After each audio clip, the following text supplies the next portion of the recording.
Hello WhatsApp guys, কি অবস্থা সবাই? আশা করি সবাই ভালো আছেন এবং সুস্থ আছেন। যে যেখান থেকে আমার এই ভিডিওটা দেখতেছেন সবাই লাইক এন্ড সাবস্ক্রাইব করে দিবেন। আর আমার এই ভিডিও আমি অনেকদিন পর গেমে ব্যাক করলাম। করার পরে সাথে সাথে একটু দেখলাম গেমে জার্সি রয়্যাল আসছে। আর অনেকগুলা জার্সি আগে বাইট করা আসলো, তাই এখন দেখি 11 টপ করছি জার্সি গুলা কি সব বাইরে হয় নাকি বাইরে হয় না। দেখেন সাথে সাথে দেখি ক্যারেক্টার গুলো চেঞ্জ করি, চেঞ্জ করে কোন ক্যারেক্টার নেওয়া যায়। কোন ক্যারেক্টার নেওয়া যায়? একটু নেটে প্রবলেম দিতেছে। কই যায় নেটে ক্যারেক্টারটা চেঞ্জ করি। দাঁড়ান দাঁড়ান, ক্যারেক্টার অলোক নি, ডিজে অলোক নি, ডিজে অলোক ক্যারেক্টারটা নিলে মানে চেঞ্জ করতে হবে। দাঁড়ান, ডিজে অলোকের নতুন ইয়েটা নিয়ে নি। ক্যারেক্টারটা নিলাম।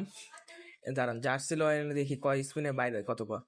আর সবগুলা তাড়াতাড়ি দিলাম, যিনি আপনাদের সুবিধার জন্য তাড়াতাড়ি স্পিন গুলা দিলাম। দেখতে থাকেন কত স্পিনে বাইরে আমার জার্সি গুলো। আর সবাই একটি করে লাইক আর সাবস্ক্রাইব করে যাবেন। আর সবসময় আমার ভিডিওগুলো দেখবেন।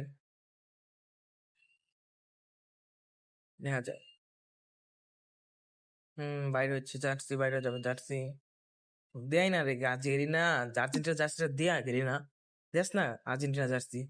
দে রে ভাই গেরিনা, দে দে, এমন করিস না, দে, দিয়ে দে আর্জেন্টিনা জার্সিটা দিয়ে দে। ও ভাই কংগ্রেচুলেশন ভাই, দিছে রে ভাই। ও সবগুলো জার্সি বাইর করার পরে লাস্টে আর্জেন্টিনা জার্সি। সবাই ভালো থাকবেন এবং সুস্থ থাকবেন। আমার এই ইউটিউব চ্যানেলটা সাবস্ক্রাইব করে দেবেন, লাইক অ্যান্ড সাবস্ক্রাইব করে দেবেন। Bye bye guys.